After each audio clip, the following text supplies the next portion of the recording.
Muy buenos días, hermanos, y feliz sábado para cada uno de ustedes que estamos aquí en la casa de nuestro Señor. Vamos a orar. Te damos gracias, oh Señor, por tu palabra. Gracias por tus bendiciones en el nombre de Jesús. Amén. En la lectura bíblica que leyó nuestra hermana Adela, ella leyó en el capítulo 12, versículo 12 de Éxodo, que Dios ejecutaría juicio en todos los dioses egipcios. Y mi tema lo he titulado Guerra entre dioses. Génesis 12:12 habla que está en guerra contra los dioses de Egipto. Y los dioses de Egipto incluyen a los hombres, a los animales. Y Jehová proclama que él va a ejecutar estos juicios. Esa es una batalla que ya estaba programada, trazada. Lo había anunciado a través de su siervo Abraham. Y nosotros leemos en el libro de Génesis, capítulo 15, 13 al 16, lo que dice la palabra del Señor. Entonces Jehová dijo a Abraham: ten por cierto que tu descendencia morará en tierra ajena y será esclava allí, y serán oprimidos 400 años. Mas también a la nación a la cual serán juzgaré yo. Después de esto saldrán con gran riqueza. Y tú vendrás con tus padres a la vejez y serás sepultado en paz. Y en la cuarta generación volverá acá, porque aún no ha llegado aquí, no ha llegado a su colmo la maldad del amorreo que habita aquí. Así que la nación que esclavizará y oprimirá a Israel iba a ser juzgada por Dios, y Dios la había profetizado a través de su profeta Abraham, y Dios iba a enviar con plagas a este pueblo. Y ustedes saben, hermanos, que el pueblo de Israel trabajó gratis a los egipcios debido a la esclavitud. Y Dios no le iba a dejar que salieran con la mano vacía, sino que dice la Biblia que iban a salir con grande riqueza. Y los egipcios, como hemos leído en del 7 al 14, donde están los capítulos allí, dice que ellos querían que salieran como apresuradamente.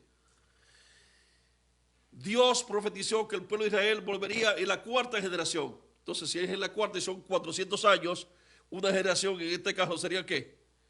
100 años. El libro de Éxodo 12, 40 al 42 explica el tiempo que los hijos de Israel habitaron en Egipto fue 430 años. Y pasado los 430 años, en el mismo día, todas las huestes de Jehová salieron de la tierra de Egipto. Esta noche guardad para Jehová por haberlos sacado en ella de la tierra de Egipto. Esta noche deben guardarla para Jehová todos los hijos de Israel en sus generaciones. El mismo día, cuando Dios le dijo a Abraham, 400 años van a salir. El mismo día se cumplió la profecía. Pero aquí habla de 430 años. ¿Por qué 430 años? Porque calculó desde que Abraham salió de Ur de los Caldeos hasta que él tuvo 100 años y nació su hijo. Y la profecía dice que su descendiente era que iba a estar como peregrino, extranjero y esclavo. No dice que Abraham iba a ser esclavo, dice que su descendiente. Por lo tanto, los primeros 30 años de Abraham están calculados. Moisés calculó esa parte. Así que hay que recordar que esto no es una guerra convencional, ni con armas convencionales de parte de los israelitas que eran esclavos en Egipto. Eran esclavos, no tenían. Hay que recordar que José, antes de morir, convencionó a los israelitas cuando ellos salieran de allí, que llevaran sus huesos, según Génesis capítulo 50, los versículos 26 al 24. Y él dice que ciertamente Dios os visitará y os hará subir de esta tierra a la tierra que juró a Abraham, a Isaac y a Jacob. Y Dios vendrá a visitarnos y llevarán de aquí mis huesos, dice José. Y José los comisionó, dice el texto, no voy a leer todo eso. Dios pelea con el faraón y sus dioses, contra sus generales y contra su ejército. Y como decía, esta no es una guerra tradicional o convencional o con armas como las que utilizan los hombres para hacer guerra.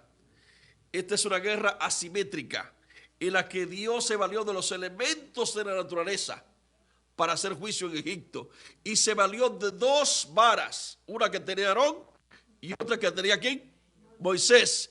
Ejecutó a través de ellos juicios en los egipcios, en sus ejércitos y en todo el faraón y su pueblo. Y déjeme decirle que los egipcios tenían dioses para cada cosa que usted se puede imaginar. Y su poderío y su grandeza. El faraón se autoproclamaba que él dominaba todos estos dioses y que el derecho de ser faraón venía de esos dioses. Él tenía él era como el encarnado del dios Ra, el dios Sol, y que era el hijo del dios Horus, el Horus vivo. Y su esposa era la encarnación de la diosa Isis. Es decir que Dios, mirando esa situación, entonces dice la Biblia que colocó a Moisés como Dios y a Aarón como profeta cuando se fueran a hacer la audiencia ante Faraón. Éxodo 7, 1 y 2 escribe: Jehová dijo a Moisés, mira, yo te he constituido Dios para Faraón, y tu hermano Aarón será tu profeta. Tú dirás todas las cosas que yo te mande, y Aarón tu hermano hablará a Faraón para que deje ir de su tierra a los hijos de Israel. Si el enemigo tenía un Dios aquí, Dios le colocó ¿qué cosa?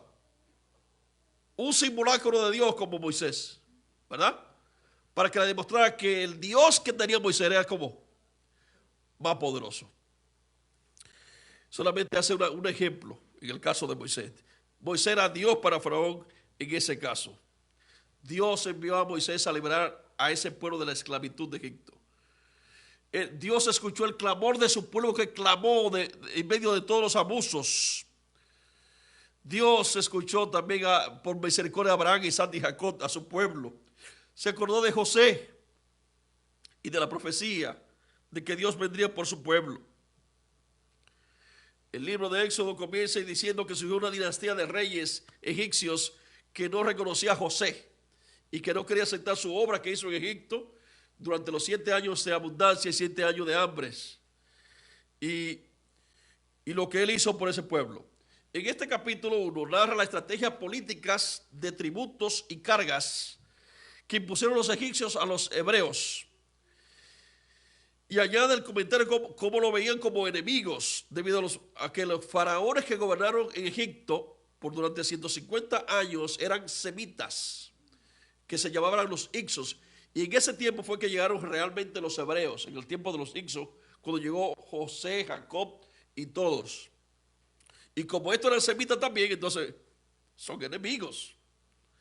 Y los egipcios lo veían con recelos.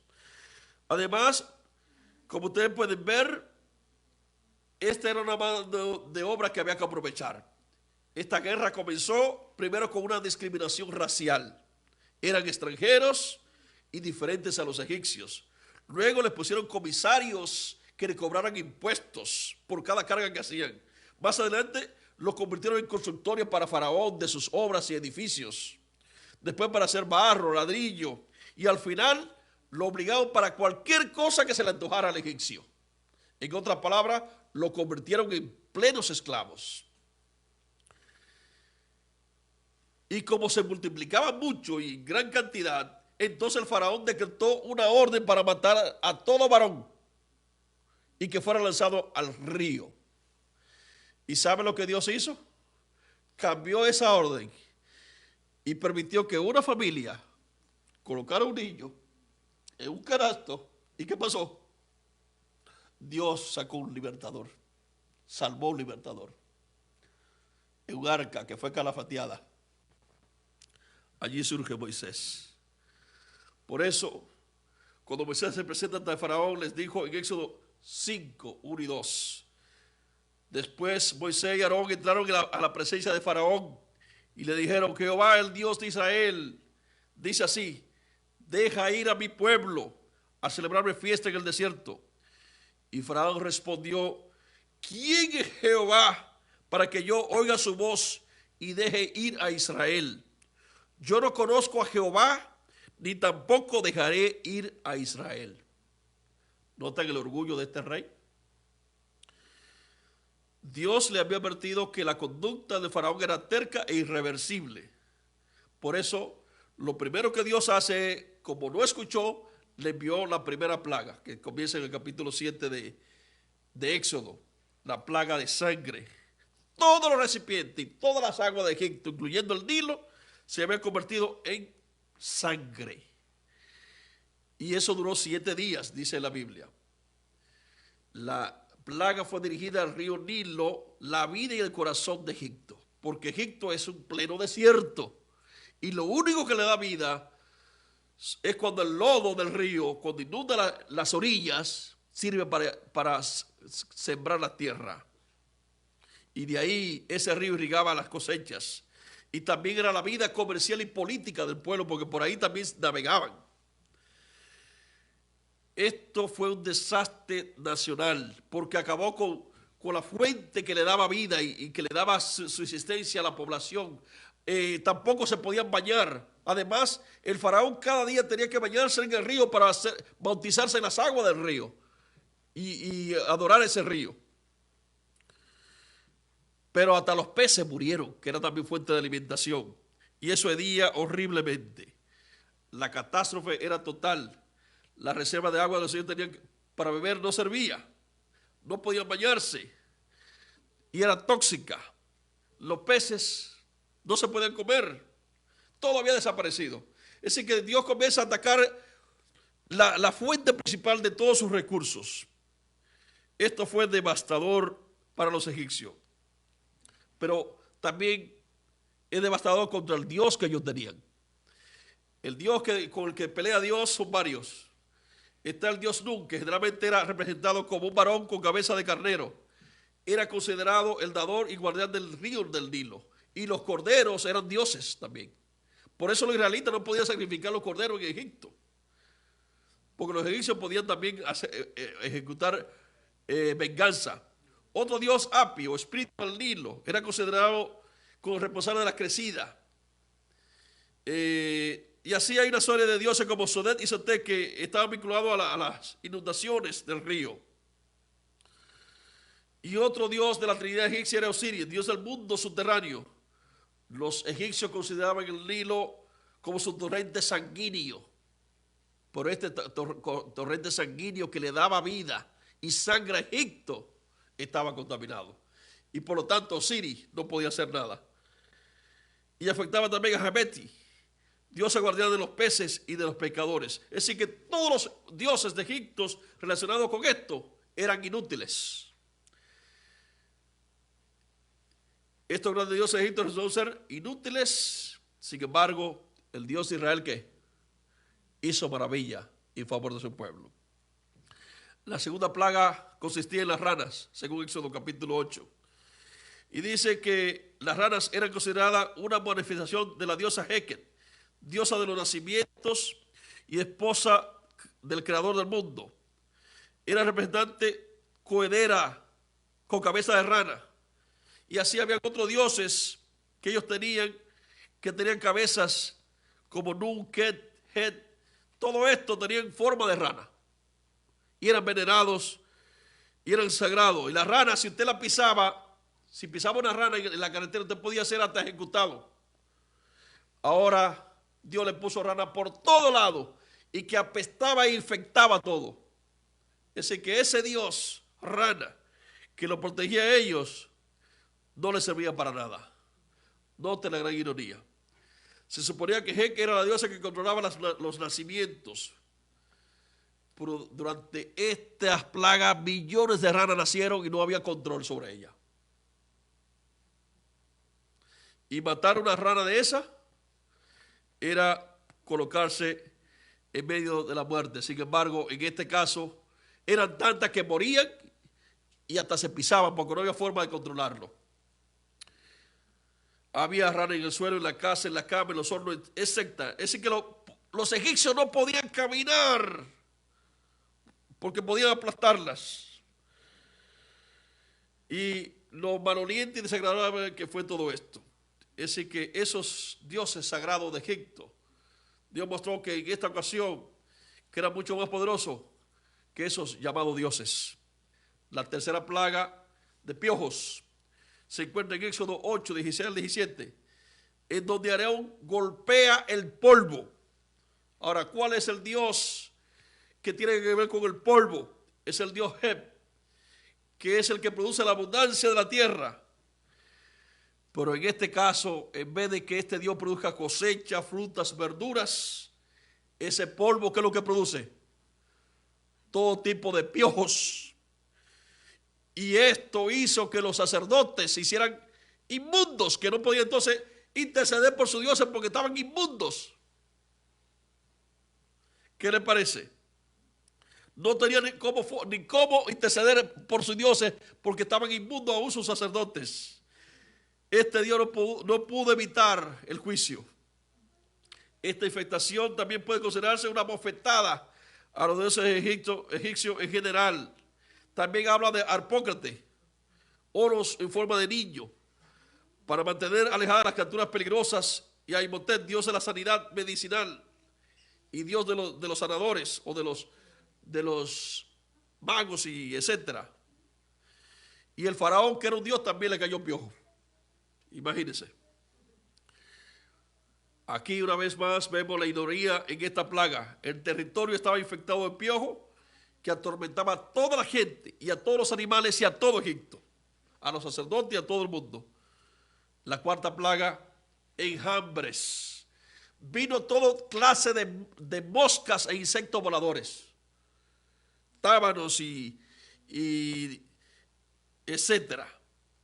Inclusive aquí habla de, ¿cómo se llama? El escarabajo, que también aparece aquí. Y todos esos insectos venenosos, y se le pegaban en la piel a los egipcios, y venían como enjambre de avispa o de abeja, todas juntas, atacándolo. Y solamente esto atacaban a los egipcios, no a los israelitas. De tal manera que Dios hizo diferencia entre su pueblo y los egipcios. Y de ahí en adelante ya no le cae ninguna plaga a Israel. Es decir, que Dios representaba el escarabajo, el Kepri, que era representado como un hombre cuya cabeza era un escarabajo. Kepri era considerado como el Dios que empujaba el sol a través del cielo. Y se le asociaba al escarabajo pelotero porque este insecto hace rodar el estiércol y hace forma como que le empuja hacia arriba, como que está empujando el cielo. Empujaba el sol por el espacio, según los egipcios. Y como los escarabajos colocaban su nido y su huevo en algunos lugares infectados y nacían como de repente, salían de repente, ellos también pensaban que esos escarabajos representaban la muerte y la resurrección. Cosa que sabemos que eran porque estaban en el estiércol de ciertos animales. No eran ninguna divinidad y no funcionaban. Dios atacó a estos dioses incapaces de controlar los insectos terriblemente perjudiciales, las casas, los edificios, etc. Y también atacó al dios Amón, el dios principal egipcio, que tenía que ver con el viento. No lo pudo repeler. El Dios verdadero demostró que los dioses de los egipcios eran absolutamente inútiles. Y si nosotros tenemos algún Dios por ahí que usted tenga encaramado, deshágase que son también inútiles los inventos de los hombres. Esta es la primera plaga en que Dios hace decisión entre los egipcios y Israel. La quinta plaga, enfermedades en el ganado. Lo que es el caballo, la vaca, oveja, asno, camellos y todo tipo de animal vacuno y etcétera, fue que infectado, todo murió.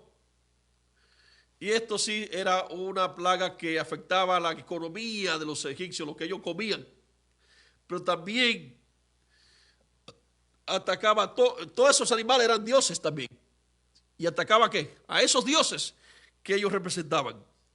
Así que se afectó su alimento, su transporte, su capacidad militar, agrícola, bienes económicos que producían estos animales. Así que Dios está en una guerra, como la que estamos viendo, que cuando un ejército ataca a otro y le quiere acabar la forma de cómo defenderse.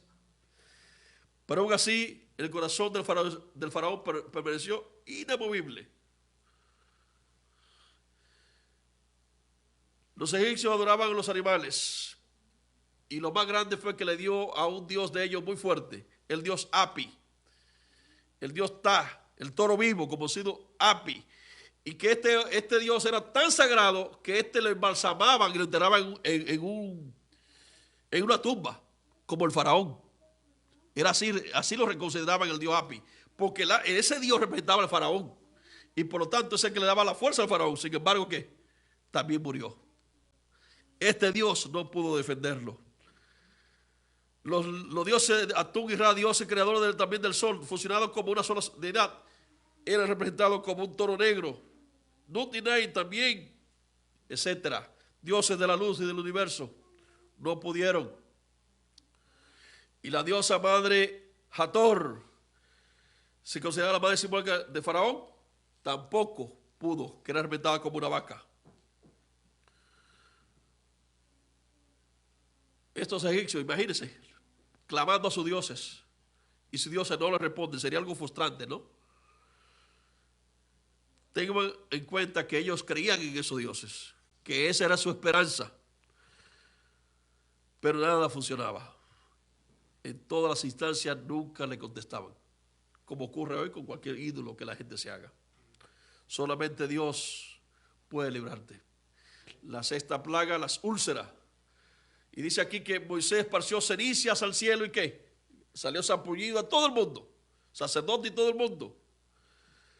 Y los egipcios adoraban, eso está en Éxodo 9, 8 al 11, varias deidades sanadoras y en ocasiones incluso sacrificaban seres humanos en su honor. Y con la ceniza de los seres humanos la lanzaban al aire para bendición. Pero la ceniza que lanzó Moisés al aire, ¿qué hizo? Maldición, sacó zampullido. Y esto cayó en el viento. Esto afectó a todos. Esta plaga debe haber sido una ofrenda a varios de los dioses egipcios. Uno de ellos mencionado anteriormente era Inhotep, dios de la medicina. Otro era Tot, dios de la inteligencia y el aprendizaje médico. También la diosa Isis, miembro de la Trinidad egipcia y esposa de Osiris. Se suponía que ella resucitara a Osiris cuando moría. Sin embargo, ¿qué pasó? No funcionó. No funcionó. Y de Dios se dice que era el Dios sin rostro, porque nadie lo ve. Y aunque usted haga una imagen idéntica de Jesucristo en el tiempo y la traiga hoy, tampoco sirve. No se incline a ella porque no se encorva ante una Virgen María, ante un santo de Jesucristo. Eso no funciona. Hay un Dios todopoderoso que gobierna el universo y no quiere que lo representemos. Ya usted en su vida, en su carne y en su cuerpo está la presencia de Dios allí y lo refleja. No necesita más representación. Dele honor y honra a quien lo creó. Estos dioses son impotentes. Es algo horrible la plaga y los dioses. Ninguno de ellos puede hacer nada. En la falta de poder de estos dioses de las naturalezas. También podríamos usar esto. La séptima plaga, granizo y fuego. Dios bombardeó a Egipto con misiles de la naturaleza, con granizo y fuego. Y quemó todas las plantas y todo lo que había que ellos tenían que comer. ¿Ustedes se imaginan? Acabó con toda su comida. Pero Nut no fue el único dios egipcio desprestigiado por esta plaga. ¿Dónde estaba Chu, el dios del aire y sostenedor del cielo? ¿Por qué no detuvo esta devastadora tormenta? ¿Y dónde estaba Horus, la deidad con la cabeza de halcón, tercer miembro de la Trinidad egipcia y dios del Alto Egipto? Y Set, dios de los tormentas y protector de las cosechas. O Neper, dios de la cosecha del grano. U Osiris, el gobernador de la vida y la vegetación. No pudieron hacer nada. Solamente el Dios que gobierna y tiene control sobre todo, mantuvo. Y no solamente esto, Dios decía cuándo iba a surgir la plaga y cuándo se iba. Nótese que esta plaga no puede controlar al ser humano, ninguna de estas plagas. Dios es el dueño del poder y de la naturaleza y de nosotros. Tenemos que confiar. Él liberó a su pueblo y nos puede librar a nosotros también de cualquier cosa que esté en este mundo que nos ate. Libérese y acepte al Señor. Esta plaga fue otro demoledor golpe para la nación. Los egipcios ya no contaban con pescado para la alimentación, debido a que el Nilo se contaminó. Murieron los peces. La plaga del ganado había matado a la mayoría de los ganados. Y lo que quedaba en los campos fue quemado y destruido con la tormenta de fuego y granizo. Así que los egipcios habían perdido una gran fuente de carne y leche. Es decir, que Egipto estaba como arruinado. Dios como que embargó a Egipto, ¿verdad? Vamos a decirlo así. Sin embargo, las numerosas deidades vacunas mencionadas anteriormente no pudieron hacer nada. Nada. El lino con que hacían su ropa también fue comido por estos animales, es decir, que no podían ni vestirse. La materia prima no pudo. Ahora viene la langosta, la octava plaga, la langosta. La plaga de granizo hizo ya lo que dijimos.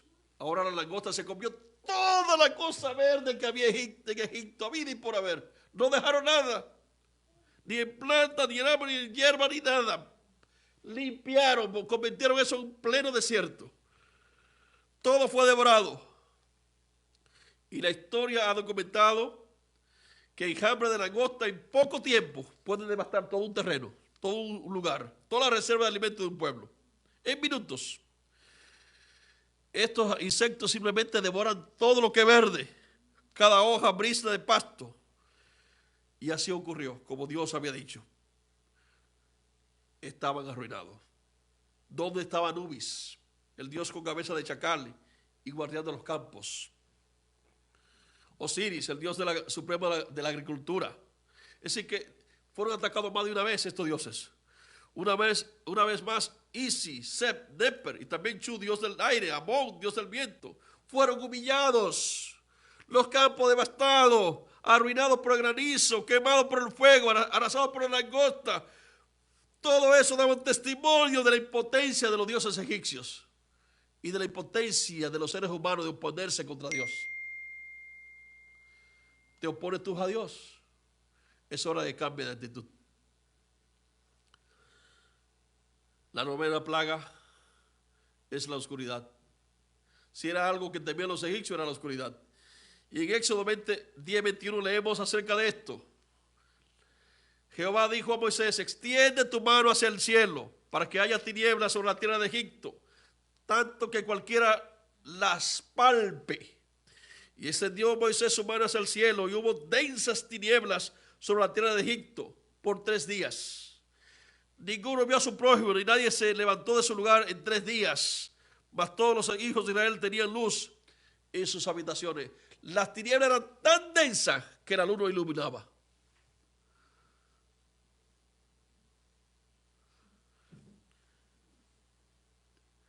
Imagine, ¿cómo sería que el mundo que usted conoce se convierta en una tiniebla total? No vea casa, mesa, silla, nada. Todo es plena oscuridad, palpable. Es algo agobiador, y más para un egipcio que creía en el dios Sol, su dios más grande, Ra. Era aterrador. Esta plaga de oscuridad fue un juicio sobre toda la religión de Egipto y de toda su cultura, de todos los dioses de Egipto. Ninguno era más venerado que el Sol, el dios Sol, conocido también como Ra, Re, Atún o Atén. Algunas veces Horus. Había sido identificado como el dios supremo Amón, Amón o Amén.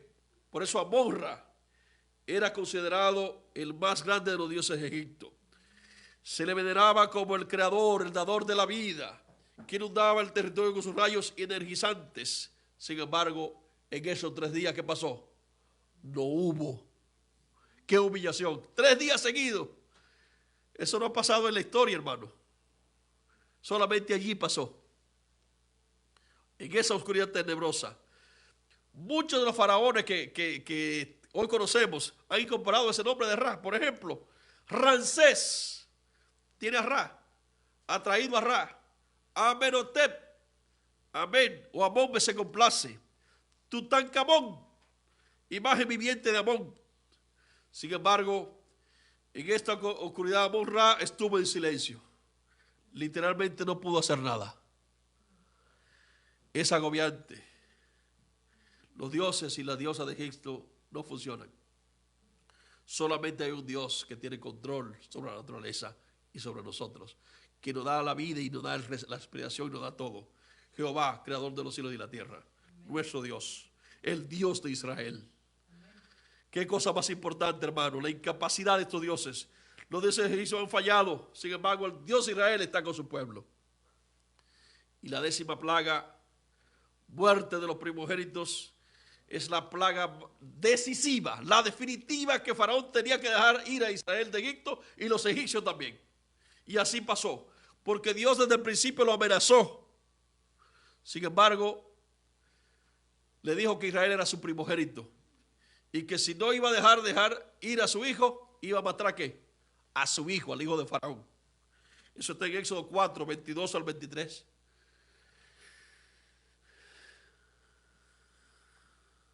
Ahora, ¿por qué los primogénitos? Dios consideraba a Israel como su primogénito entre las naciones y le había advertido al Faraón lo que sucedería. Además, en aquel tiempo y cultura, el primogénito recibía la mayor porción de la herencia paterna. Los primogénitos generalmente llegaban a convertirse en las élites gobernantes, los reyes, los faraones, los generales, los capitanes, los militares, los administradores principales de justicia, hasta los mismos faraones. Por eso, cuando en el Nuevo Testamento estuvo hablando el hermano esta mañana, que somos primogénitos también con Jesús, es porque también estamos reinando con Cristo en el reino de los cielos. Mis queridos hermanos, este faraón en particular parece no haber sido el primogénito de su familia, ya que no murió a consecuencia de la plaga.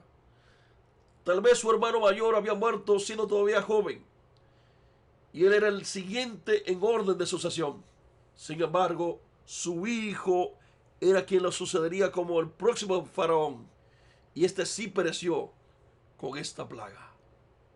Una vez más, los dioses de Egipto se mantuvieron mudos. Serket, la diosa de la protección, probó ser inútil. Mehenet, la diosa que protegía el nacimiento de los niños, no pudo salvar a los primogénitos.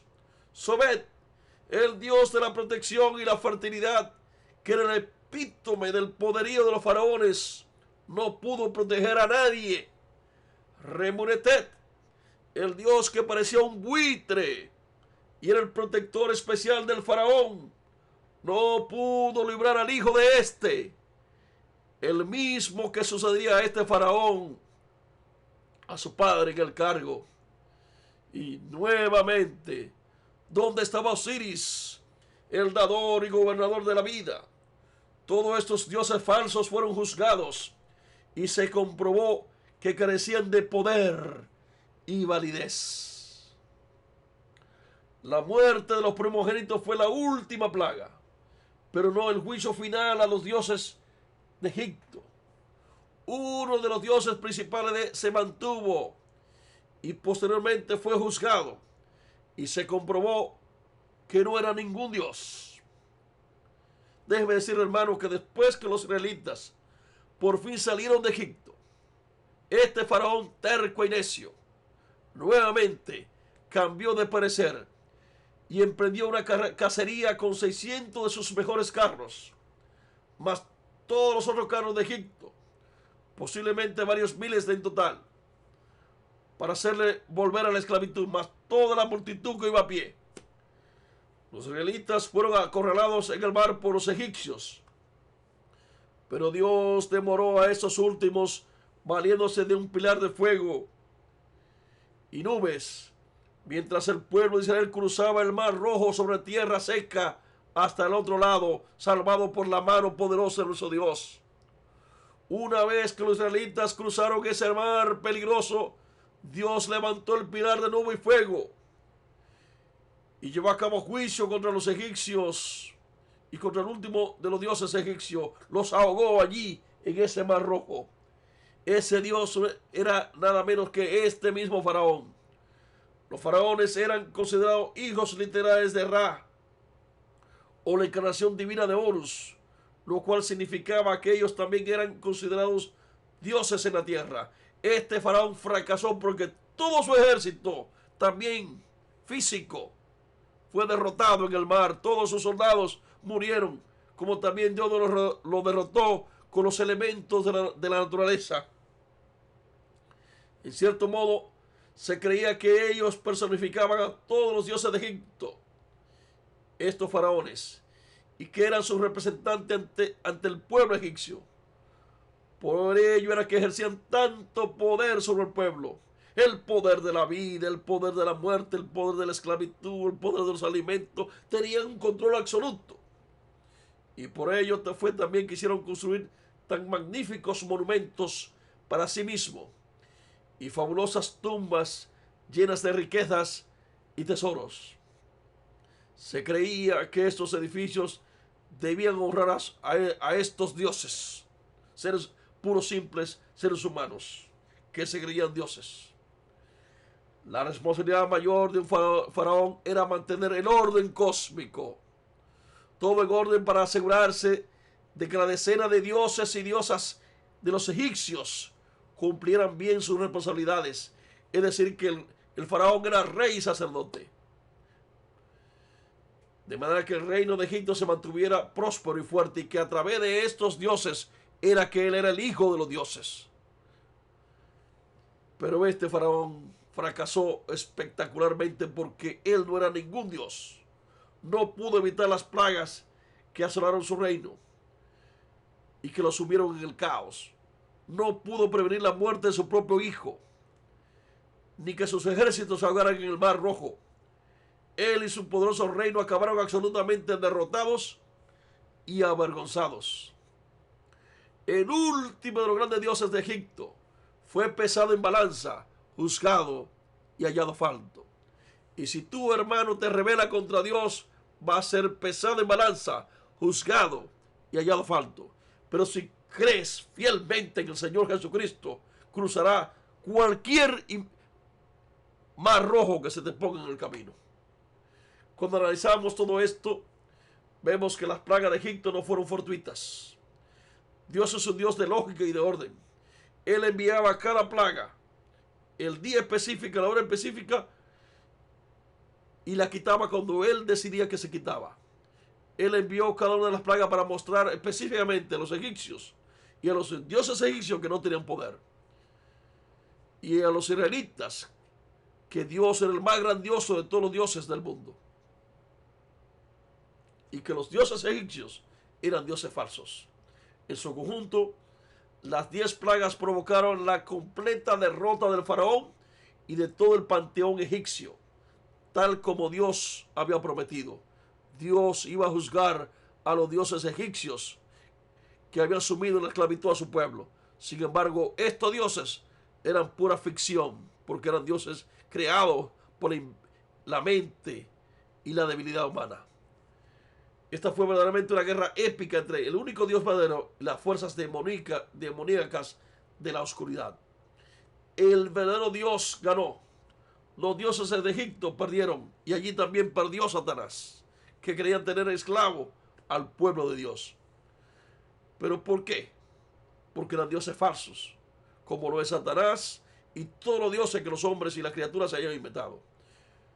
Y como estos dioses falsos no existen, no son reales, y los falsos dioses que engañan a la gente para que crean que sí existen, no se comparan en absoluto con el Dios de la Biblia, que tiene poder para cambiar las cosas y dar la vida. Lecciones importantes para nosotros. 1. Debemos darnos cuenta de que Dios toma muy en serio el pecado. Y Faraón, Dios le mostró que él estaba equivocado.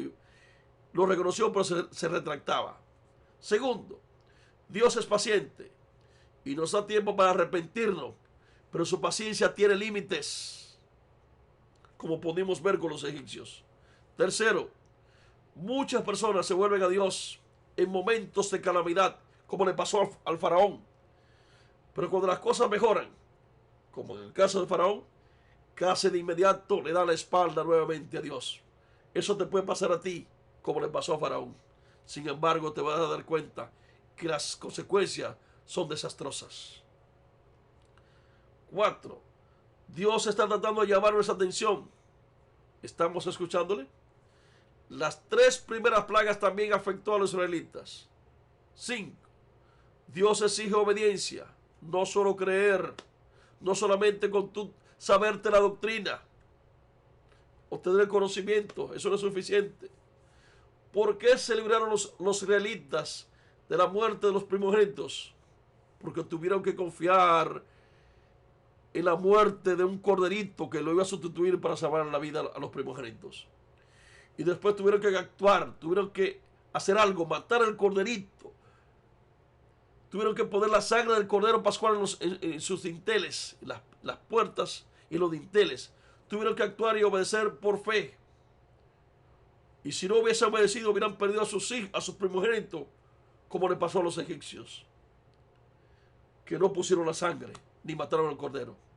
De igual manera, nosotros en la actualidad tenemos que actuar y obedecer fielmente y huir del incrédulo Egipto espiritual representado por este mundo que no ha creído en Cristo, para que podamos ser salvos. Aceptemos al sustituto de Dios, el Cordero de Dios que quita los pecados del mundo, para así ser salvos y librarnos de la muerte, como Dios libró a Israel en Egipto. 6. ¿Cuáles son tus dioses? Como pudimos ver, los egipcios tenían decenas de dioses que ellos habían inventado, a los cuales adoraban y dedicaban sus vidas. ¿Y tú? ¿Cuál es tu Dios? ¿A cuál Dios dedica tu vida? ¿Te has inventado algún nuevo Dios aparte del Jehová y Jesucristo? ¿Un Dios falso? Es cualquier cosa que se interpone entre tú y Dios. ¿Cuáles son los ídolos que se interponen entre tú y Dios? ¿Qué es lo que consume tu tiempo y energía? ¿A qué dedicas tu trabajo, tu carrera, tu pasatiempo, tu deporte? Es más importante que Dios, el entretenimiento. ¿Dónde está en el sábado? ¿Está aquí o está jugando algún deporte? Únicamente usted puede responder esas preguntas. Eso sí, recuerde que en algún momento estas cosas se desvanecerán y no significarán nada. Todos los placeres y las cosas de este mundo pasarán. Todas las riquezas, como estaban los egipcios, desaparecieron. Sin embargo, el pueblo de Dios permanece y vive para siempre. Y Dios vendrá un día a rescatarnos de este mundo de dolor y crueldad. Y nos llevará al cielo nuevo y la tierra nueva. Nada de esto no significa nada. Como le sucedió a los egipcios, quedará usted solo ante su Creador para darle cuenta de las cosas a las que dedicó su vida. Y esas cosas a las que dedicaste tu vida determinará si sigue vivo o será aniquilado. Si cree en Jesucristo, vivirá para siempre. Pero si no cree en Jesucristo, será aniquilado y borrado del universo para siempre. Espero que tú aceptes a Jesucristo. Número 7. Nuestro Dios Todopoderoso está en absoluto control. Eso es algo que vimos al repasar las plagas. Dios controlaba cada aspecto de ellas para cumplir su propósito de librar a su pueblo de la esclavitud y el pecado y hacer de él una nueva nación. Esto debe darnos mucho consuelo y esperanza, pero aquellos que quieren permitir que Dios haga un cambio en su vida. Porque si usted no quiere que Dios haga un cambio en su vida, Dios no podrá hacerlo. Pero si usted quiere que Dios controle su vida, Él hará todo lo necesario para salvarte. Nada escapa a su control. Él ha comenzado una buena obra en nosotros y la continuará mientras seamos receptivos y abiertos a Él para que continúe esa obra hasta el día de Jesucristo, cuando seamos transformados. No permita que nada interfiera entre usted y el verdadero Dios y su voluntad para su vida. Que Dios te bendiga. Siga a Jesús y deja tus ídolos. Que Dios te bendiga. Amén. Te damos gracias, oh Señor, porque hemos venido a tu casa de adoración un sábado más. Gracias, Señor, porque tú siempre escuchas nuestras oraciones. Y estamos aquí, oh Señor, porque también como en el antiguo Israel clamó por tu ayuda, hoy clamamos también, Señor, para que tú vengas a redimirnos y a rescatarnos de este mundo de pecado. Ayúdanos, Señor, y a no entender tus misericordias y tu justicia. Y guárdanos durante este sábado. Danos tu sabiduría en el nombre de Jesús. Amén. Amén.